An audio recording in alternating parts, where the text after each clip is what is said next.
The story I'm about to tell you happened about 6 months ago. I was hesitant to share this story with more people, but it's important that we do. We need to show that the things we think only happen to others can happen to us too. The world is full of unpredictable people, and we always need to be cautious. It was a late autumn evening, and I had the house to myself. My wife was out of town for a conference, and our 2 kids were staying with my in-laws for the weekend. The house was quiet, but instead of feeling uneasy, I felt a rare sense of excitement. I hadn't had the place to myself in years, and I was looking forward to enjoying the solitude. After dinner, I decided to settle in for a movie. I picked something lighthearted, hoping to fill the house with the comforting sounds of laughter and dialogue. As the movie played, I felt relaxed, relishing the rare peace and quiet.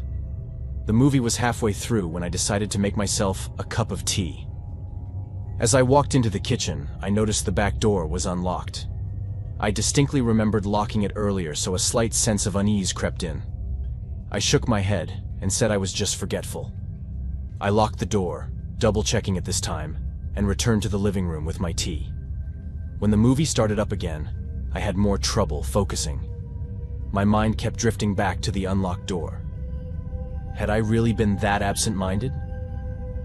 I tried to ignore it, focusing on the movie, but the unease lingered.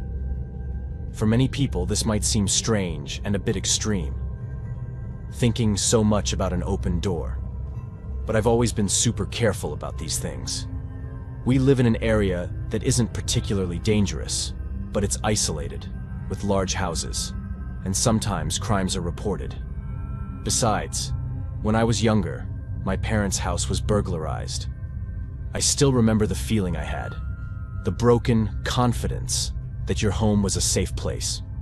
Since then, I've always been extremely careful with doors and windows. Eventually, I turned off the TV and decided to call it a night. As I went through the house, turning off lights and checking doors, I felt a strange compulsion to look out the windows. Each time, I half expected to see someone standing outside, watching, but the yard was empty, bathed in the soft glow of the streetlights. Upstairs, I got ready for bed, but the feeling persisted. I left a lamp on in the hallway, something I hadn't done since we first moved into the house. I climbed into bed and tried to read, but my mind was racing. I couldn't focus on the words. Then lying there in the dark, I heard it, a faint noise coming from downstairs. It was barely perceptible, but in the silence of the house, it sounded loud and intrusive. My heart rate quickened, and I strained to hear it again. There it was, a soft thud followed by a creak. I told myself it was just the house, old and prone to making noises, especially as it cooled down for the night. But a part of me wasn't convinced. I got out of bed, my bare feet cold against the hardwood floor. I grabbed a small pocket knife that I kept in the bedside table and started to make my way down the stairs. The living room was just as I'd left it. I moved through the house, checking each room. The kitchen, dining room, and bathroom were all empty. I checked the back door again. It was still locked. As I moved towards the front of the house, I noticed the front door was slightly open. My heart skipped a beat. This time, I was sure I had locked it. I stepped closer, my breath catching in my throat. Someone had been, or was still, inside the house. The door had a security mechanism and could only have been opened from the inside. Without thinking twice, I approached and opened the door, prepared to see someone on the other side. But there was no one. I quickly went to the kitchen and grabbed a bigger knife, shouting into the emptiness that I was armed and wouldn't hesitate to defend myself. Then I went from room to room, checking every corner of the house, making absolutely sure that no one was inside. I returned to the bedroom where I'd left my phone to call the police. But just before I could dial 911, I heard another noise. This time, it was distinctly clear, coming from the direction of the garage. It was a metallic sound, like something being moved or bumped. I sat up, listening intently. The garage was accessible from the house through a door in the kitchen. Hadn't I checked it earlier? I was absolutely certain I had, but under the pressure of the situation, I was beginning to doubt myself. I slipped out of the bedroom again, my body tense with apprehension. I made my way downstairs, phone flashlight in hand. In the kitchen, I stood before the door to the garage, listening. Silence. I turned the knob slowly and opened the door, shining my light into the darkness. The garage was cluttered, as usual. There were boxes, tools, and bikes piled carelessly. Nothing seemed out of place, but the feeling of being watched was stronger than ever. I stepped inside, the cool air wrapping around me. I scanned the room with my light, half expecting to see someone hiding. Suddenly, the overhead light flickered on. I jumped, my heart racing, and spun around to see the motion sensor had been triggered. I let out a breath I hadn't realized I was holding. It was just the light, reacting to my movement. I turned to leave, but as I reached the door, I noticed something on the floor. It was a small, folded piece of paper. I picked it up, my hands trembling slightly. When I opened it, I discovered a written note. "You should lock your doors." A chill ran down my spine. Someone had been here. They had been close enough to leave this note, yet I had seen no one. Panic surged through me. I needed to call the police. Forcing myself to move, I ran back into the kitchen, slamming the door shut behind me. I locked it and backed away, grabbing my phone and dialing 911 again. As I spoke to the operator, I felt a mix of fear and frustration. They assured me an officer would be dispatched, but I knew it would take some time. I stayed on the line, moving through the house to check every lock and window. I felt exposed, vulnerable, despite the reassurances from the operator. When the police finally arrived, I felt a flood of relief. I let them in and explained everything, showing them the note. They searched the house and the surrounding area but found no one. The officer in charge was sympathetic, but there wasn't much they could do beyond filing a report and increasing patrols in the neighborhood. I spent the rest of the night obsessively thinking about what had happened. Nothing had been stolen, and no one had even tried to interact with me. Was it a warning that they might return later when my family was home? It's terrifying to think about. Someone invading our privacy without any apparent purpose. I would have felt much more at ease if they had taken something concrete. The next few days were a blur of anxiety and hypervigilance. I couldn't bring myself to stay at the house alone. I arranged for a security system to be installed, complete with cameras and alarms. It brought some peace of mind, but the sense of safety I once had was shattered.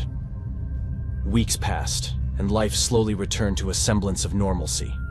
My wife and kids came home, and the house was filled with noise and activity once more. But the memory of that night lingered. I found myself double-checking locks and windows, listening intently to every creak and groan of the house. The police never found out who left the note, and there were no further incidents. But the experience left a mark on me. I had always considered myself level-headed and rational, but that night showed me how quickly fear could take hold. It was a lesson in vigilance, in the fragility of the sense of security we often take for granted. Now, as I sit in my living room, surrounded by the comforting sounds of my family, I can't help but glance at the windows, checking for shadows that don't belong. The fear has faded, but the awareness remains. I know I'll never forget that night. The feeling of being alone and vulnerable, and the reminder that safety is something we can never truly take for granted.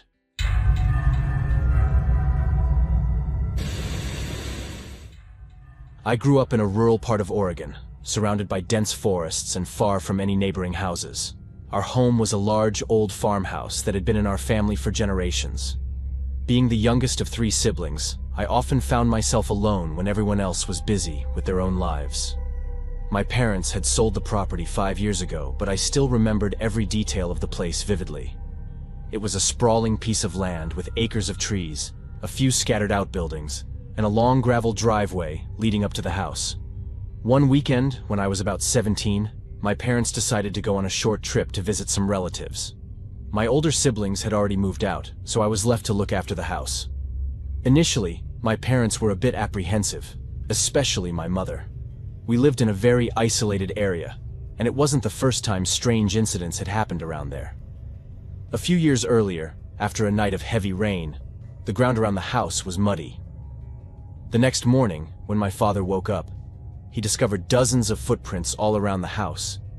It looked as if someone had been walking in circles for hours. At the time, convinced that someone had tried to rob us, my father reported the incident to the police. But since nothing had actually happened, there wasn't much the officers could do other than take note and stay alert for a while. However, many years had passed since that incident, and my father eventually managed to convince my mother that everything would be fine. I didn't mind being alone. I actually enjoyed the solitude and the time to myself. That Friday evening, after my parents had left, I settled into the living room to play some video games. The house was quiet except for the occasional sound of the wind rustling the leaves outside.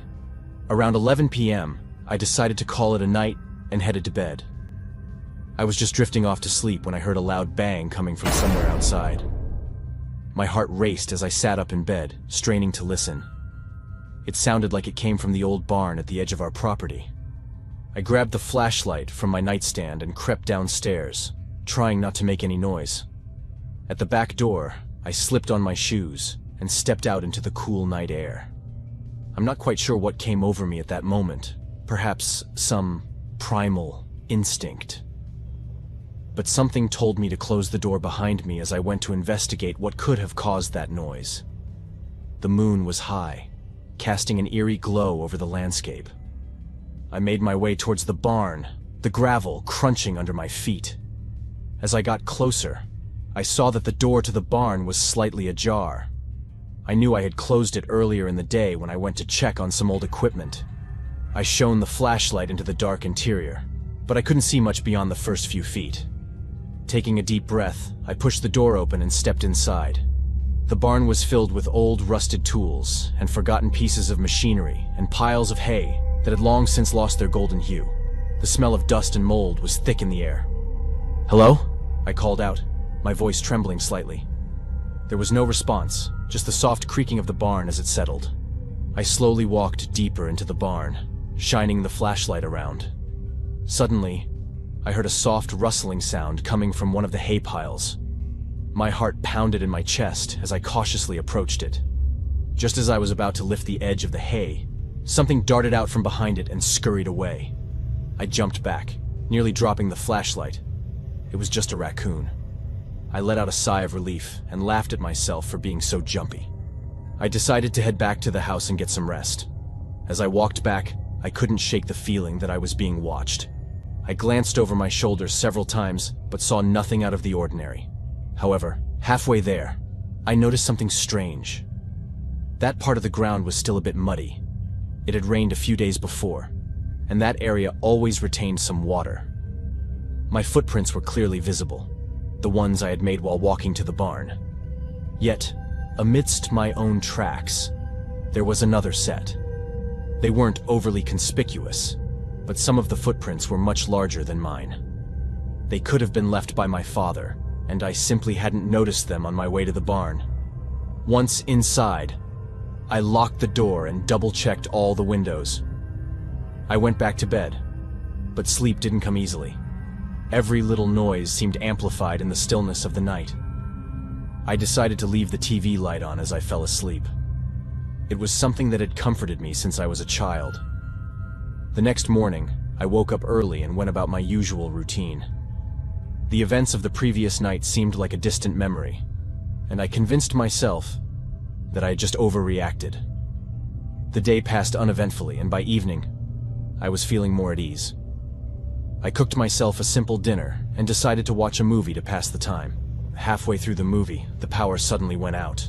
The house was plunged into darkness, and I fumbled for my flashlight. I found it on the coffee table and turned it on, the beam cutting through the blackness. I made my way to the fuse box in the basement, but everything seemed to be in order. I flipped the switches a few times, but nothing happened. Just as I was about to head back upstairs, I heard a faint tapping sound coming from one of the basement windows. My blood ran cold as I slowly approached the window, the flashlight beam dancing across the walls. When I reached the window, I saw a pair of eyes staring back at me from the darkness outside. I screamed and stumbled backward, dropping the flashlight. I slammed the basement door shut and locked it, then grabbed my cell phone to call the police. As I dialed 911, I heard footsteps outside the house. Someone was walking around, tapping on the windows. The operator picked up, and I quickly explained what was happening. They assured me that a patrol car was on its way and told me to stay on the line. I huddled in a corner of the living room, clutching the phone and the flashlight, and listened as the footsteps moved from window to window. After what felt like an eternity, I saw the flashing lights of the police car approaching the house. The footsteps stopped, and there was silence. The officers arrived and searched the property, but found no sign of anyone. They told me it was probably just a prank, but they would keep an eye on the area. I thanked them and watched as they drove away. I felt a little better knowing they were nearby, but I couldn't shake the feeling of unease. I decided to stay in the living room for the rest of the night, with all the lights on and the phone by my side. Around 3 a.m., I finally drifted off to sleep, only to be woken by a loud crash. I jumped up, the flashlight slipping from my grasp. I grabbed it and shone the beam towards the sound. The front door was wide open, and a cold breeze was blowing into the house. I slowly approached the door, my hands shaking. As I reached the doorway, I saw a figure standing at the edge of the yard, just beyond the reach of the flashlight. They were wearing a long coat and a hat, and I couldn't see their face. I called out, "Who are you? What do you want?" But there was no response. The figure just stood there, watching me. I took a step back and reached for the phone to call the police again. As I dialed, the figure turned and disappeared into the woods. The operator answered, and I quickly explained what had happened. They told me to stay inside and lock all the doors and windows, and that they were sending another patrol car. I spent the remaining 2 hours of the night completely on edge. Even though I knew the police were there with me, I still felt that strange sensation that the man could reach me at any moment. After all, wasn't that his message when he saw me completely vulnerable and did nothing? Perhaps because he knew that sooner or later he would be able to catch me and instill terror in me. When morning finally came, I packed a bag and decided to stay with a friend until my parents returned. As I drove away from the house, I glanced in the rearview mirror and saw him standing at the edge of the woods, watching me leave. I never found out who it was or what they wanted, but the experience haunted me for years. I moved out of that house as soon as I could, and I never went back. Even now, whenever I'm alone in the dark, I can't help but feel like someone is watching me.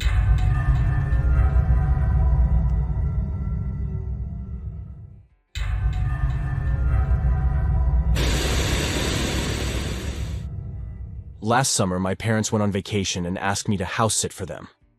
They had this amazing garden in the backyard, full of flowers, vegetables, and fruit trees. With the heat wave, they wanted to make sure nothing died while they were away. It seemed like an easy enough task: water the plants, pull a few weeds, and enjoy having the house to myself for a while. On the first day, I got settled in quickly.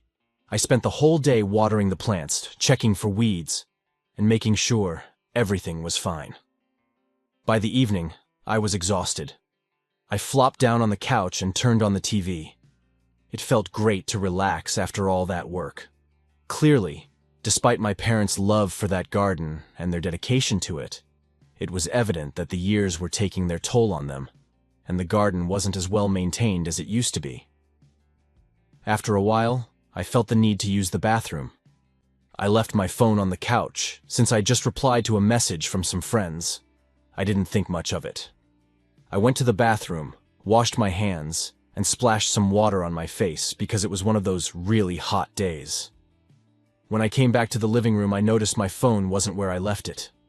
I was sure I had left it on the couch. I started looking around, lifting cushions and checking under the furniture, but I couldn't find it. I thought maybe I'd taken it with me to the bathroom without realizing it, so I went back to check. But it wasn't there either. That's when I started to feel a bit uneasy. The house was really quiet, but you know how sometimes you don't notice something is out of place until you're actually looking for it. I began to wonder if someone could be in the house with me. The idea seemed crazy, but I couldn't shake it. I started walking around the house, checking each room, looking for my phone. I felt a bit silly, but I was also starting to get nervous. Nothing seemed out of place, but I still couldn't find my phone.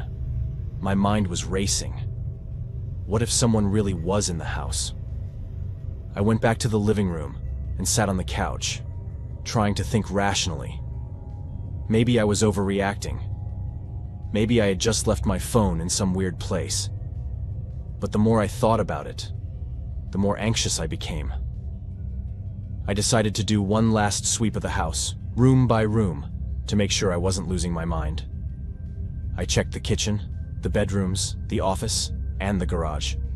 Everything was in order. Nothing seemed unusual. But my phone was still missing. The feeling of unease was growing, and I couldn't ignore it. I decided to check the basement, even though I didn't have much hope of finding my phone there. The basement always gave me a bit of the creeps, but there was no specific reason for it. It was the one part of the house I always tried to steer clear of. During the day, I would go down there to stash some gardening tools, but as evening approached, I avoided it like the plague. I went down the stairs, slowly, my breathing a bit faster than usual. I turned on the basement light and looked around. Everything seemed in order. The boxes and tools were all in their usual places. I looked around the basement, even in the darker corners. But I didn't find anything. Just as I was about to head back upstairs, I heard a strange noise. It was a soft sound, almost imperceptible, but it made my heart race. I stood completely still, trying to pinpoint where the sound was coming from. It seemed to come from somewhere nearby, but I couldn't tell exactly where. I hurried out of the basement and back to the living room, even more nervous. I grabbed the landline phone and called the police. I explained the situation as calmly as I could, but it was clear that I was scared. They said they would send someone right away. I went outside to wait in the front yard. I felt safer outside, but I was still worried. While I waited, I started thinking about all the possible scenarios. What if someone really was in the house? What if they were planning something? I looked around, trying to see if there was anything out of the ordinary outside the house. But everything seemed quiet. Finally, I saw the flashing lights of the police car approaching. I felt relieved and nervous at the same time. The officers got out of the car, and I explained everything again, more detailed this time. 2 of them went inside the house while the others stayed with me, asking questions and trying to calm me down. I heard the officers moving through the house, their voices muffled by the walls. After a few tense minutes, there was a commotion. The officers came out, and they had a man with them. He looked completely composed, like he knew exactly what he was doing. When they searched him, they found ropes, knives, a saw, and all kinds of scary stuff. It was clear he had planned to do something very bad. The officers took him away, and I stood there, shaking. I called my parents to tell them what had happened. They were terrified, of course. My mom started crying, and my dad tried to stay calm but told me to stay somewhere else until they got back. They cut their vacation short and came home as quickly as possible. That night, I stayed at a friend's house. I couldn't sleep at all. I kept thinking about how close I had come to something horrible. What if I hadn't noticed my phone was missing? What if I had ignored that strange feeling? Later, I was called to the police station. The man who had been in my parents' house was a wanted criminal. He had been on the run for several months, known for brutally murdering his victims. He had evaded capture by committing his crimes across different states, always using different methods to avoid detection. The only thing linking all the cases was that the victim's cell phone was never found. My life turned into a real-life reality show, portrayed as the great survivor of something so horrifying. But in reality, all I did was not ignore my instincts when they told me to run.